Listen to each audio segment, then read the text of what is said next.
Okay students, तो हमारी second problem है। टॉपिक सेम रहेगा, plane incline to HP and perpendicular to VP. Now it is the case of pentagon. Statement क्या है? Irregular pentagon lamina of 25 mm side has one side on the HP, one side on the HP, its surface is inclined, this is sign for inclined 45 degree to the HP and perpendicular to the VP. Draw projection। तो students ये मेरे पास एक pentagon lamina है जिसकी एक side कितनी है 25 mm है। अब according to condition one of its side on HP, उसकी जो एक साइड है वो हमारी हॉरिजॉन्टल प्लेन के ऊपर है और जो उसका सरफेस है वो क्या बना रहा है? एंगल बना रहा है 45 degree to the HP. HP के साथ 45 डिग्री एंगल बना रहा है 45 degree and perpendicular to the VP, और जो सरफेस है वो वीपी के परपेंडिकुलर है, एचपी के साथ एंगल बना रहा है और one of its side on HP. तो स्टूडेंट्स जो मेरी ओरिजिनल पोजीशन बनेगी वो ये बनेगी कि मेरा ऐसे रखा हुआ है पेंटागन। अब स्टूडेंट जब आप फ्रंट व्यू से देख रहे हो तो आपको ये इंक्लाइन मिलेगी लाइन, ट्रू शेप नहीं मिलेगी। सिमिलरली अगर मैं इसको टॉप व्यू से देख रहा हूं तब भी मुझे एक पेंटागन तो मिलेगा बट ऑफ स्मॉलर साइज, और अगर इसको मैं साइड व्यू से देखता हूं तब भी मुझे पेंटागन तो मिलता है बट एक स्मॉलर साइज। तो सेम, और आपको पता है स्टूडेंट रूल क्या कहता है कि सबसे पहले हमें वो व्यू ड्रा कर रहा है जिसके अंदर हमें इसकी ट्रू शेप मिले। तो ट्रू शेप के लिए क्या करना पड़ेगा स्टूडेंट? वही हमें अजम्पशन करनी पड़ेगी कि, और अजम्पशन किसके साथ करनी पड़ेगी स्टूडेंट? जिसके साथ आपका एंगल गिवन है। अब ये HP के साथ एंगल है तो हमने अजम्पशन क्या की कि वो HP के क्या है? पैरेलल है। और ऐसा क्यों किया स्टूडेंट?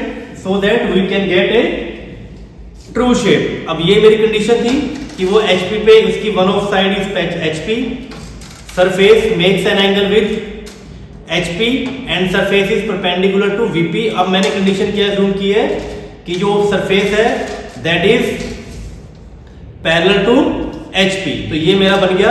अब मुझे टॉप व्यू के अंदर क्या मिल रहा है स्टूडेंट? एक कंप्लीट पेंटागन मिलेगा। तो सबसे पहले मैंने पेंटागन में ड्रा करूंगा और वो मुझे कहां मिल रहा है student? Top view. Top view मतलब बिलो XY लाइन। तो सबसे पहले मैं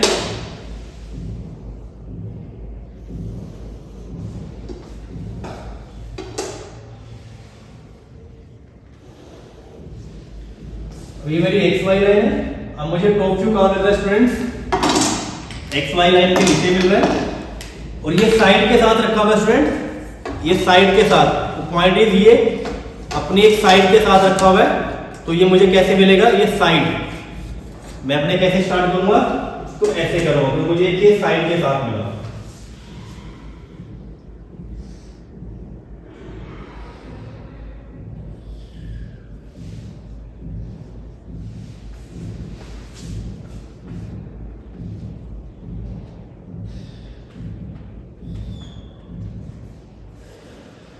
तो सबसे पहले स्टूडेंट आपने एक पेंटागन ड्रॉ करना है और एंगल के लिए मैंने अपने प्रीवियस लेक्चर में बता रखा है कि कैसे आपको इसके इंटीरियर एंगल फाइंड आउट करने हैं।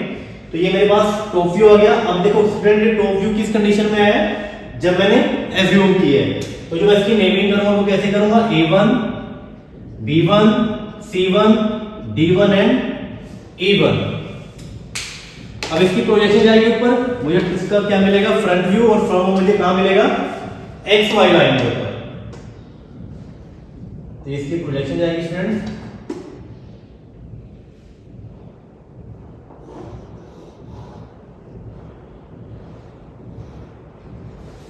ठीक है।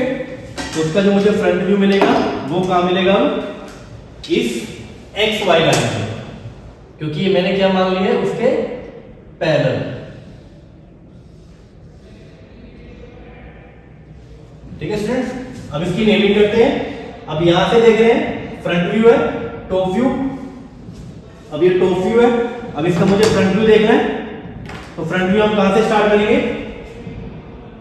C dash, D1 dash, B1 dash, E1 dash और A1 डैश। ठीक है स्टूडेंट्स। अब ये हमारा किसके कंडीशन के अकॉर्डिंग होगा? जो हमने एज्यूम किया था। अब एक्चुअल कंडीशन लेके चलते हैं जब वो कह रहे हैं कि इट्स सरफेस इज 45 डिग्री। अब जो स्टूडेंट हमारे पास ये लेंथ आई है, इस लेंथ को हमने मेजर करना है इस लेंथ को हमने मेजर करना है और फिर एक्स वाई लाइन के ऊपर विथ 45 डिग्री आपने इस लेंथ को स्टूडेंट ड्रा कर देना सेम एज इट इज। ठीक है, इसका नेमिंग सेम रहेगी, लेकिन अब ये फ्रंट व्यू है तो सिंपल डैश हो जाएगा स्टूडेंट, डी डैश। आपको यहां से यहां का डिस्टेंस मेजर करना है कि ये कितने पे है, 65। तो सेम इतने के डिस्टेंस पे आपको यहां मार्किंग करनी है, बी डैश, ई डैश और लास्ट पॉइंट आपका है सी डैश, डी डैश। ठीक है स्टूडेंट, अब सेम इसकी प्रोजेक्शन नीचे लेके आनी है, नेक्स्ट वाई को ड्रा करो, इसकी प्रोजेक्शन नीचे लेके आओ हर एक पॉइंट की।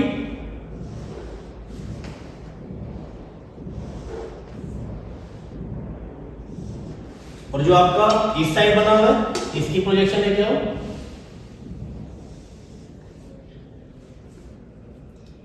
स्टूडेंट याद रखना जितने आपके पॉइंट है हर एक पॉइंट की प्रोजेक्शन आएगी आपकी।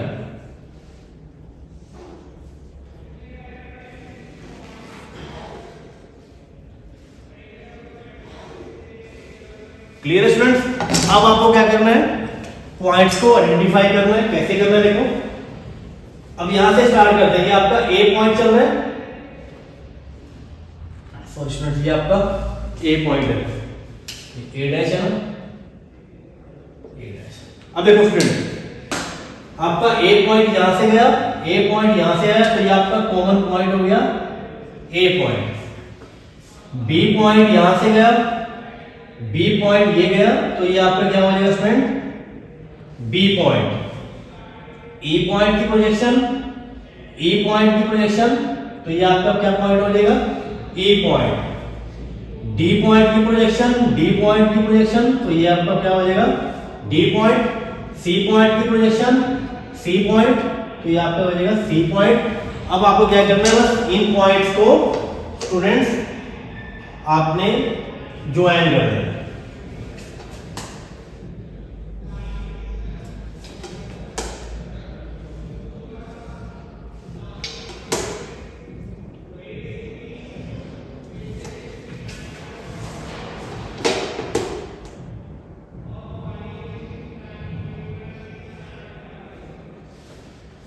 तो स्टूडेंट्स ये आपके पास फाइनल रिजल्ट आ जाएगा। तो यहां से स्टूडेंट यू कैन ऑब्जर्व, अगर मेरी लाइन पैरेलल है तो मुझे साइज प्रॉपर मिल रहा है, फुल साइज मिल रहा है। जैसे जैसे मेरा एंगल इंक्रीज होगा तो ये साइज आपका डिक्रीज होना स्टार्ट हो जाएगा। जैसे जैसे एंगल इंक्रीज होगा, अगर ये 45 है तो इतना है, अगर ये 60 का एंगल बनता तो इसका साइज और छोटा होता। ठीक है स्टूडेंट, तो this is the solution for this problem where pentagon is inclined 45 degree to the HP and perpendicular to the VP। सिर्फ एक ही इसके अंदर मेन पॉइंट है बेटा कि जिसके साथ भी एंगल गिवन है उसके साथ उस प्लेन को एज्यूम कर लो पैरेलल, बिकॉज आपको ये ट्रू शेप चाहिए स्टार्टिंग में। बिना ट्रू शेप के you can't be able to draw any projection.